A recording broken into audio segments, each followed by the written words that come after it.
Autre conférence de presse ce matin, celle d'Atia Porinetia, rue Jeanne d'Arc à Papeete. Teva Rohfritsch, entouré de ses policiers, ont annoncé que le jaune serait de mise au second tour. Atia Porinetia se présente avec la même liste qu'au premier tour et annonce n'avoir contacté aucun autre parti en lice, ni n'avoir été contacté par les listes recalées. Et Teva Rohfritsch est notre invité ce soir. Teva, bonsoir. Bonsoir. Merci d'avoir accepté notre invitation. Voyons tout d'abord vos résultats, votre score à l'issue de ce premier tour.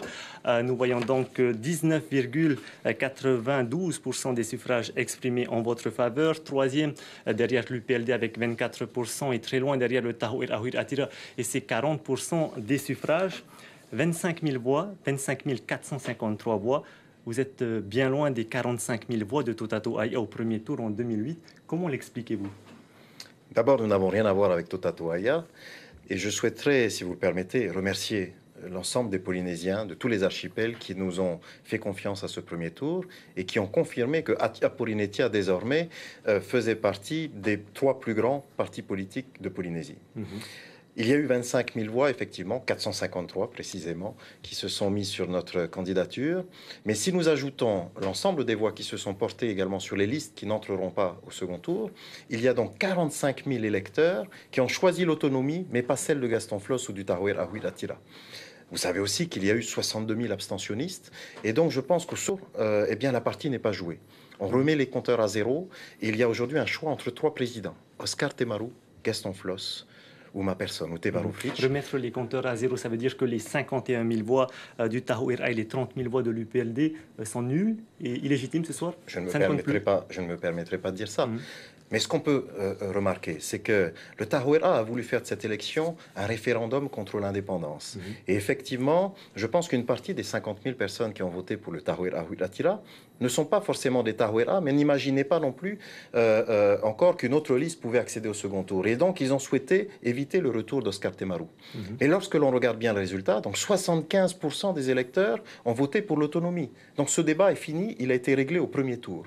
Celui du second tour, c'est de savoir quelle autonomie nous souhaitons. Quelle autonomie nous souhaitons pour nos familles, pour nos enfants. Et nous disons à Atia Porinetia qu'il faut regarder de l'avant. Mais quelle garantie avez-vous ce soir que les listes recalées se joindront à vous, puisqu'aucune ne vous a contacté? Vous, de votre côté, vous ne les avez pas contactés non plus. Aucune garantie, bien entendu. Par contre, nous pensons... Donc ça reste des calculs purement mathématiques? Absolument pas. Absolument pas. Nous pensons profondément que ceux et celles qui ont choisi de ne pas voter pour le Tahouir Ahouir Attira au premier tour souhaitent le changement dans le cadre de l'autonomie au sein de la République. Et ce changement, aujourd'hui, c'est Atia Porinetia qui l'incarne dans ce second tour. Nous serons fiers de les représenter également à l'Assemblée de Polynésie.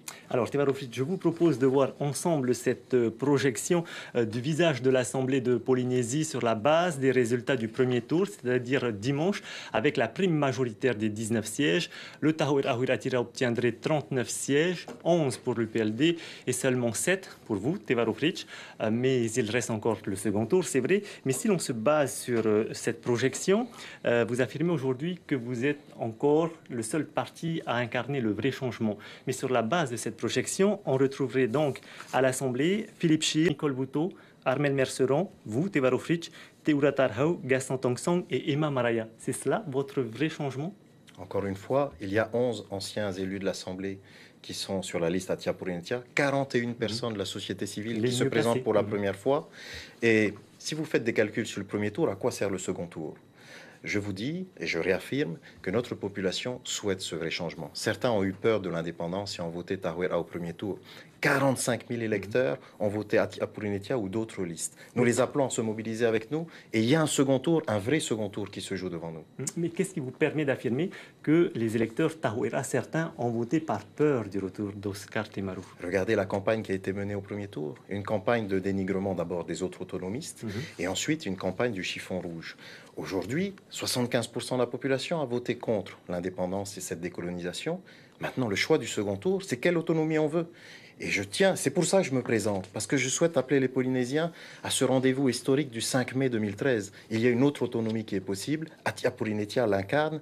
nous avons accès au second tour. Peu prédisaient que nous allions accéder au second tour.